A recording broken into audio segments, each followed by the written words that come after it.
Yesus indah dalam hidupku. Amin, haleluya. Menghiasi hati dan jiwaku. Ku tak dapat hidup tanpa kasih-Mu, Tuhan. Pegang tanganku sepanjang jalanku. Kasih Yesus indah dalam hidupku. Amin, haleluya. Menghiasi hati dan jiwaku. Ku tak dapat hidup tanpa kasih-Mu, Tuhan. Pegang tanganku sepanjang jalanku. Amin, haleluya. Kasih Yesus mengalir dalamku seperti sungai yang tak pernah kering. Amin, haleluya. Kasih Yesus mengalir dalamku. Dalam kasih-Mu ku merasa teduh. Amin, haleluya. Kasih Yesus mengalir dalamku seperti sungai yang tak pernah kering. Haleluya. Kasih Yesus mengalir dalamku. Dalam kasih-Mu ku merasa teduh. Amin, haleluya. Kasih Yesus indah dalam hidupku. Menghiasi hati dan jiwaku. Ku tak dapat hidup tanpa kasih-Mu, Tuhan. Pegang tanganku sepanjang jalanku.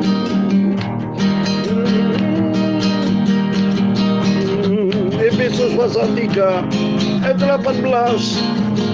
Aku berdoa supaya kamu bersama-sama dengan segala orang kudus dapat memahami betapa lebarnya dan panjangnya dan tingginya dan dalamnya kasih Kristus. Haleluya. Kasih Yesus mengalir dalamku seperti sungai yang tak pernah kering. Haleluya. Kasih Yesus mengalir dalamku. Dalam kasih-Mu ku merasa teduh. Amin, haleluya.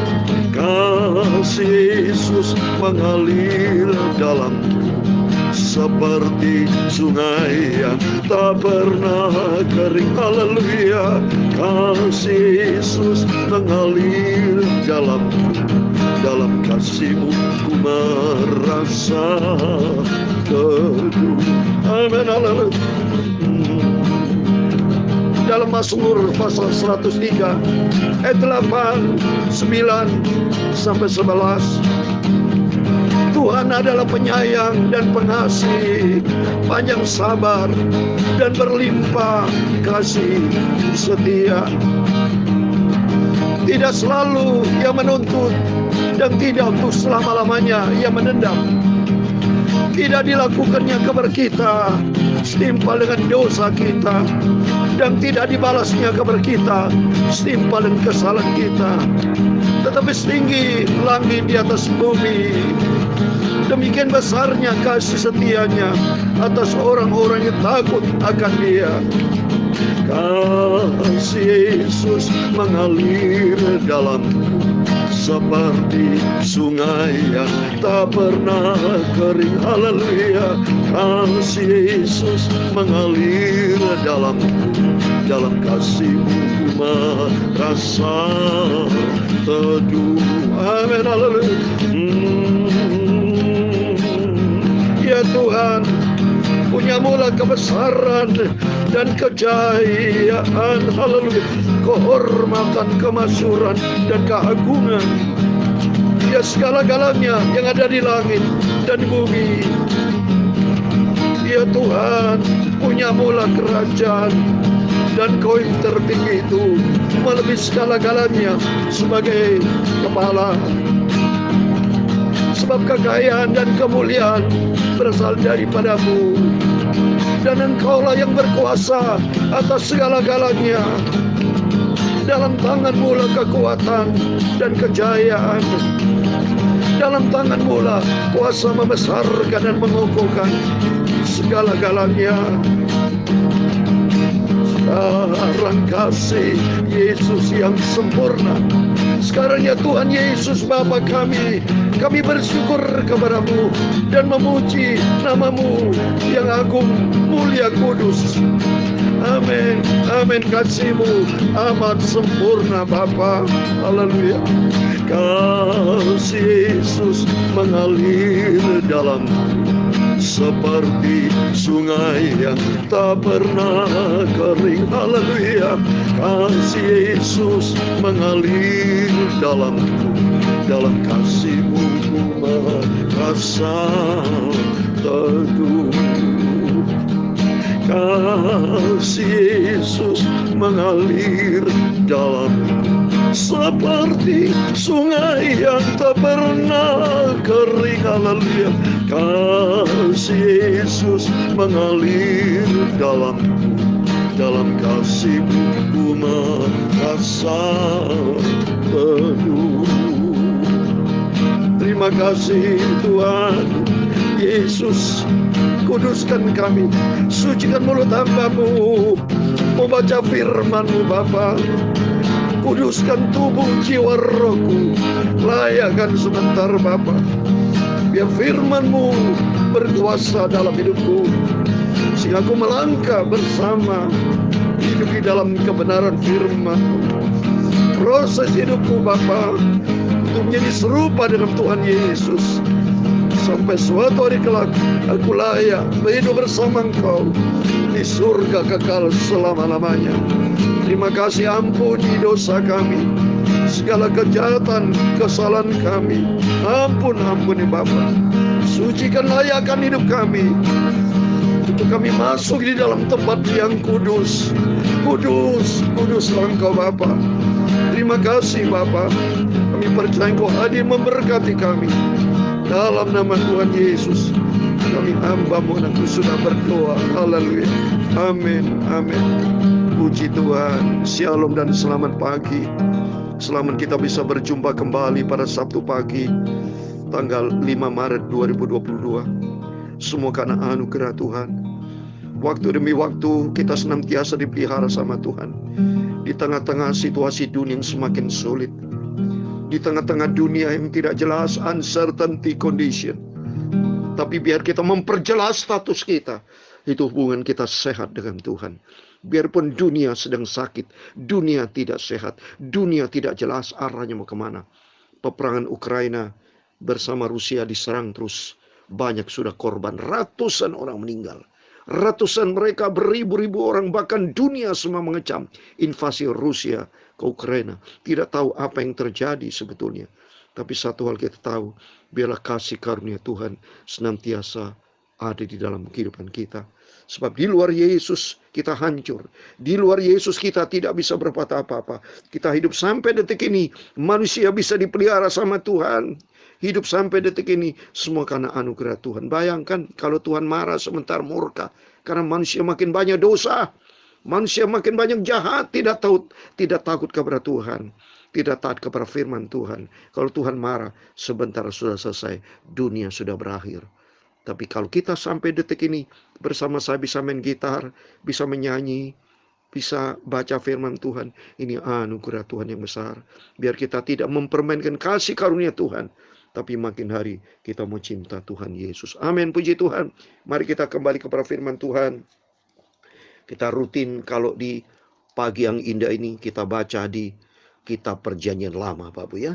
Supaya kita selesai saat di atas rahmat Tuhan. Kita baca 2 Samuel pasal 19. Kemarin kita baca 2 Samuel pasal 18. Sekarang kita baca 2 Samuel pasal 19. Terus kita mau berurutan cinta firman Tuhan. Ini adalah buku cinta. Buku suci Alkitab ini. Pegangan hidup kita. Supaya kita hidup di dalam kebenaran Tuhan. Amin. Saya mau baca saat ini. Puji Tuhan. Kitab 2 Samuel pasal 19. Ayat 1 sampai 23. Demikian firman Tuhan. Lalu diberitahukanlah kepada Yoab. Ketahuilah, raja menangis dan berkabung karena Absalom. Pada hari itulah kemenangan menjadi perkabungan bagi seluruh tentara.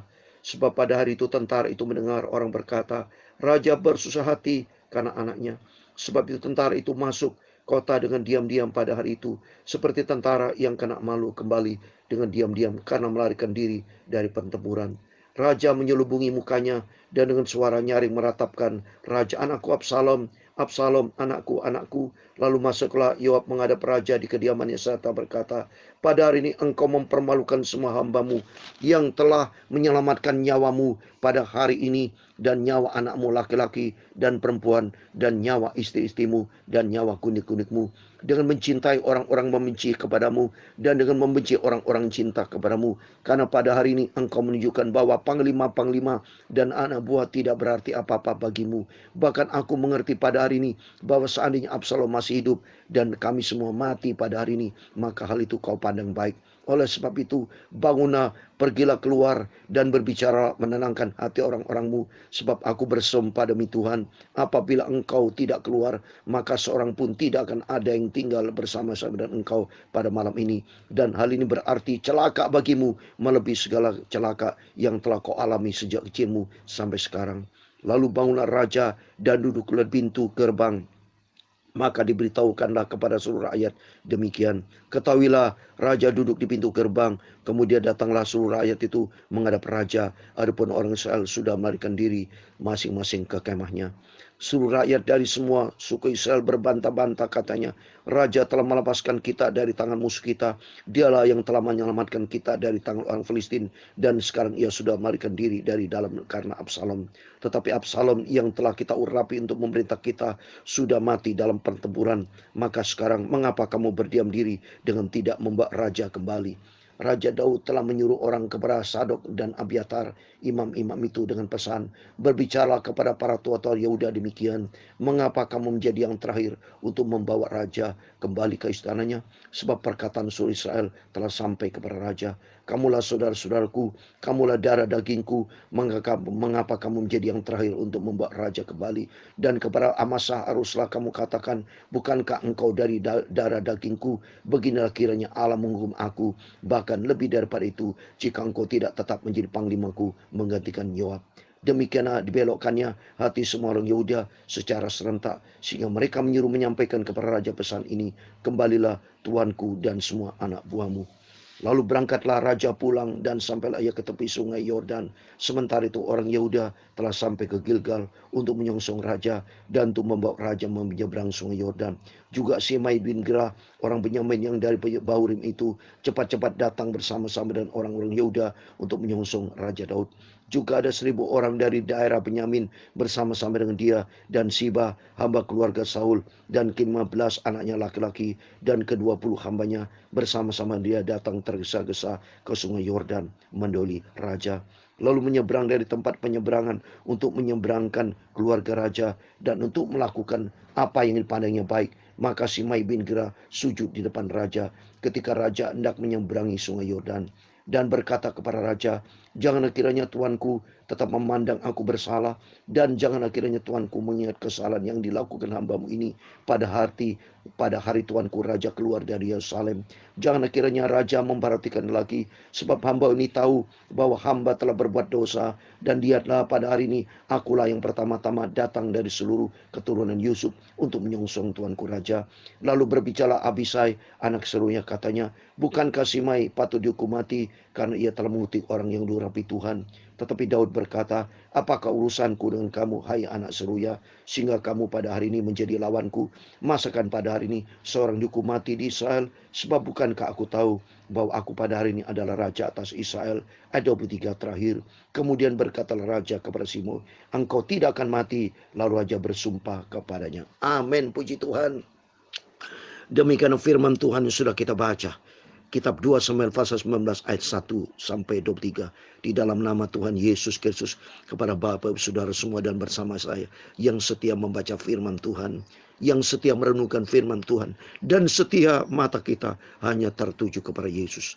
Jaga kesetiaan kita, jaga kecintaan kita, jaga ketaatan kita hanya kepada Dia, Yesus Kristus. Maka Tuhan memberkati kita semua. Puji Tuhan. Mari, ada 2 hal yang saya mau sampaikan kepada saudara semua. Yang pertama, kita lihat ini, Raja Daud dijahatin selalu dengan Yoab, panglima. perangnya. Ini kepercayaan dari Raja Daud.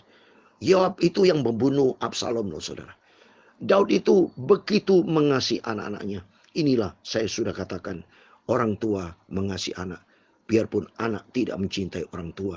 Padahal kemarin sudah saya katakan, anak-anak harus hormat dan cinta kepada orang tua. Karena anak-anak diciptakan oleh Tuhan melalui orang tua. Seperti contoh, Absalom punya hati jahat, punya ingin rencana membunuh Daud karena ingin menggantikan ambisi untuk menjadi raja. Tetapi Daud dia melarikan diri. Daud merasa akan dibunuh, akan dijatuhi oleh Absalom. Tetapi Bagam juga namanya orang tua raja masih cinta kepada anaknya. Biarpun anaknya banyak salah, tapi namanya orang tua tetap dia mencintai anaknya. Terbukti nyata di sini pada waktu ada peristiwa Absalom dibunuh oleh Yoab, ya, mendengar informasi Raja Daud Absalom telah mati, dia menangis. Dan informasi yang pertama ini bahwa Absalom meninggal, mati dibunuh, dan Raja Daud merasa sedih, menangis. Yoab tidak suka. Yoab dia katakan di ayat yang ke-6, dikatakan bahwa Yoab itu berkata kepada Daud, dengan mencintai orang-orang yang benci kepadamu dan dengan membenci orang yang cinta kepadamu, karena pada hari engkau menunjukkan bahwa panglima-panglima dan anak buah tidak berarti apa-apa bagimu. Bahkan aku mengerti pada hari ini bahwa seandainya Absalom masih hidup dan kami semua mati pada hari ini, maka hal itu kau pandang baik. Dia keliru pandangannya terhadap Daud. Yoab itu dia punya iri hati. Dia tidak suka sama Absalom. Dia bunuh dia Absalom. Dan dia iri hati juga kepada Daud. Daud itu masih mengasihi Absalom sehingga dia menangis. Tapi Yoab tidak suka. Dianggap Yoab juga, ya, Daud tidak suka kepada Yoab. Padahal Daud itu punya hatinya baik saudara. Memang perbuatannya, dia kelemahannya, dia banyak istri. Tapi hatinya sebetulnya dia punya cinta kasih. Jadi yang pertama, saya mau sampaikan kepada saudara, supaya kita hidup ini harus punya kasih. Seperti Daud, bagaimana jahatnya Absalom, tapi dia tetap punya kasih.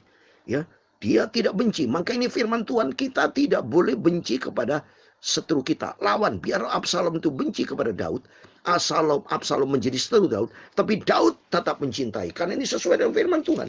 Kalau kita baca dalam Matius pasal 5 ayat 44 dikatakan, ini perintah Yesus loh ya. Ini perintah Yesus. Tetapi aku berkata kepadamu, kasihilah musuhmu dan berdoalah bagi mereka mengenai kamu. Beda dengan Yoab. Kalau Yoab itu orang tidak suka, langsung dibunuh. Tapi kalau Daud tetap dia mencintai, kasih. Dan kedua, kalau saya lihat ini, Daud punya sifat kesetiaan. Terbukti di sini ya, ada keluarga dari Simei ya, itu diusulkan supaya dibunuh, tapi Daud nyatanya tidak berbunuh ya. Ini bukti dari Daud itu melihat kalau dari sejarahnya dia baik, maka tetap Daud berusaha untuk tetap setia. Berkatalah pada waktu di ayat 23, kemudian berkatalah raja kepada Simei, engkau tidak akan mati. Lalu raja bersumpah kepadanya. Demikian dalam kehidupan kita. Jangan punya sifat itu, hati yang jahat. Tapi miliki hati yang baik. Pertama, kasih. Seperti sifat daripada Tuhan. Yang kedua, milikilah sifat kesetiaan. Seperti sifat dari Tuhan Yesus. Yesus setia. Sebagaimana Yesus setia, Yesus kasih kepada kita. Kita belajar melalui peristiwa ini. Belajar kita memiliki sifat seperti Tuhan Yesus. Yaitu kasih dan kesetiaan. Sebagai ayat terakhir, saya kasih ayat. Yesus memiliki sifat kesetiaan. Tertulis di dalam 2 Timotius pasal 2 ayat 13. Demikian firman Tuhan. 2 Timotius pasal 2 ayat 13. Jika kita tidak setia, dia tetap setia. Karena dia tidak dapat menyangkal dirinya. Amin. Marilah melalui firman-firman yang selalu kita dengar. Peristiwa-peristiwa sejarah dari masa lalu. Di sini kita mengambil hal yang positif. Yaitu tentang kasih. Seperti Daud, dia tetap memiliki kasih. Makanya Yesus disebut keturunan Daud. Karena Daud memiliki kasih. Memang di sisi kelemahan dia punya kelemahan. Tapi saya tidak bicara kelemahan. Kita buang segala keburukan. Sifat buruk kita buang dalam nama Yesus. Tapi kita ciptakan sifat hati baik sesuai dengan perintah Tuhan. Itu kasih. Dan hari ini kita bicara tentang kasih dan kesetiaan. Karena Yesus memiliki kasih. Yesus Allah itu adalah kasih. Seperti yang saya sampaikan dalam surat 1 Yohanes. Allah itu kasih. Demikian kita hidup di dalam kesetiaan Tuhan. Bukti nyata. Tuhan tetap setia mengasihi kita. Tuhan setia kepada saya, kepada Bapak Ibu Saudara semua. Mari kita mau setia seperti Yesus setia. Kita mau tetap setia sampai suatu hari kelak kita berjumpa dengan Tuhan Yesus. Karena kata firman Tuhan Dalam Wahyu pasal 2 ayat 10b, setia sampai mati akan mendapatkan mahkota kehidupan. Biar kita senantiasa ingat kasihnya Tuhan. Kasih Yesus indahnya di dalam kehidupan kita. Terus kita hidup di dalam kasih Tuhan, kesetiaan sampai kita berjumpa dengan Tuhan Yesus. Amin. Tuhan memberkati kita semua. Kasih Yesus mengalir dalamku seperti sungai yang tak pernah kering. Amin, haleluya. Kasih Yesus mengalir dalamku, dalam kasih-Mu ku merasa teduh. Amin, haleluya. Kasih Yesus indah dalam hidupku, haleluya, menghiasi hati dan jiwaku. Amin, haleluya. Ku tak dapat hidup tanpa kasih-Mu Tuhan. Pegang tanganku sepanjang jalanku. Amin, haleluya. Kasih Yesus mengalir dalamku seperti sungai yang tak pernah kering. Haleluya.